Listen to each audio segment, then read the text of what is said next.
So how can the country bounce back from this economic slump? Let's get the view of Bank of the Philippine Islands lead economist, June Neri. June, thank you so much for joining us. Everyone thought that the passage of the stimulus initiatives of the government, the Bayanihan 1 and the Bayanihan 2, will boost the economy at least in the last quarter of the year, or at least shrink it to a level which is manageable and turn us around in the first quarter of 2021. What happened? Why didn't we get that boost?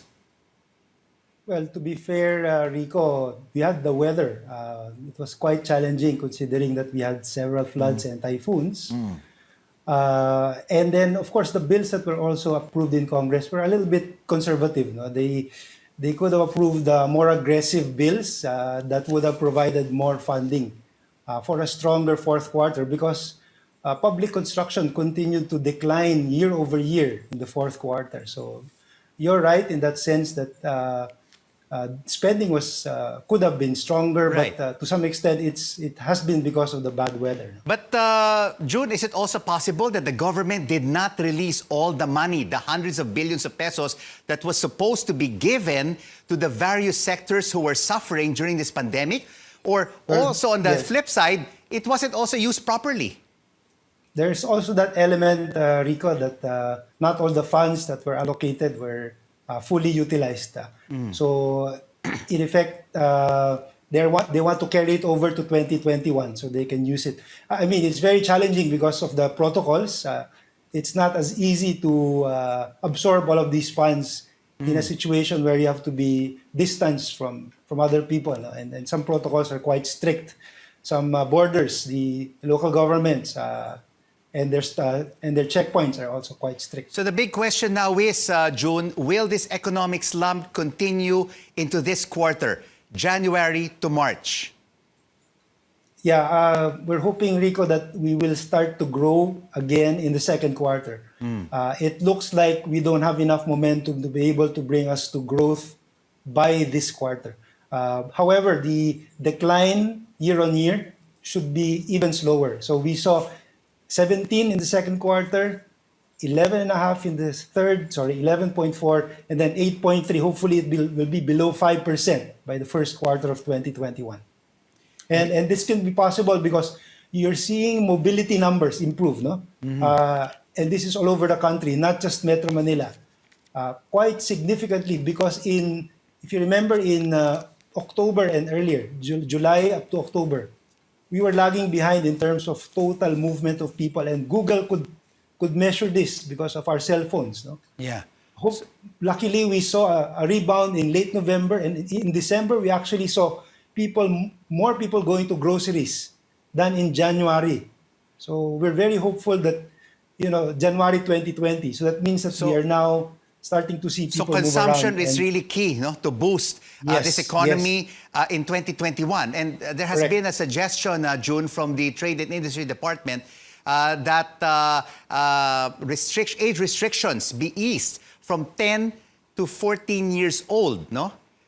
So at least more younger people can go out.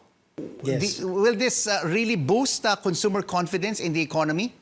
That's very crucial, Rico. And I think we have to understand our leaders at the moment that they're being cautious because of the new strain coming from Europe.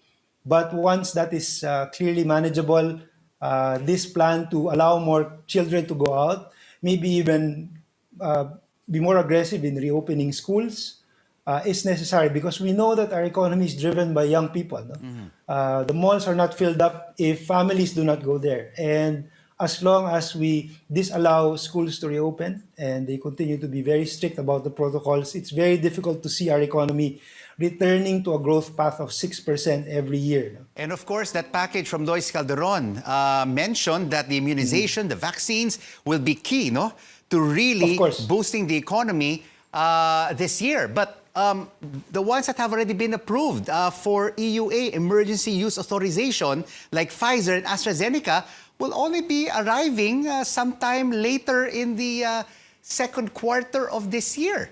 So from now until then, the economy will continue to struggle. That's right. But actually, that's part of our assumption for 2021 that the actual administering of the viruses, the vaccines will be kicking in sometime in the third quarter, Rico.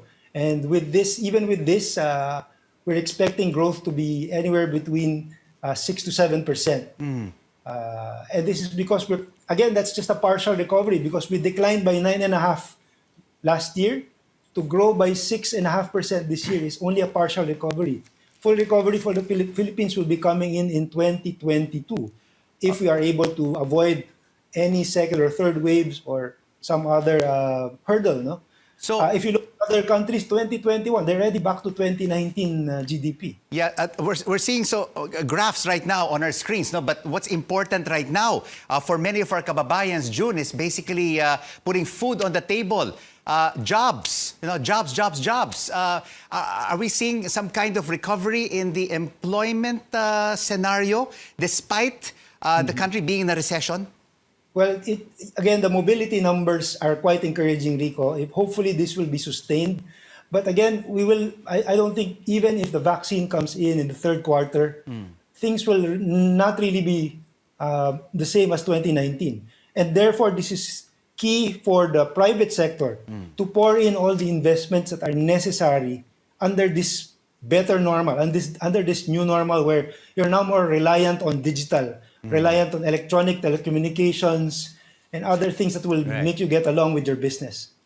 Neri, the economist at the Bank of the Philippine Islands, thank you so much for your insights on the Philippine economy.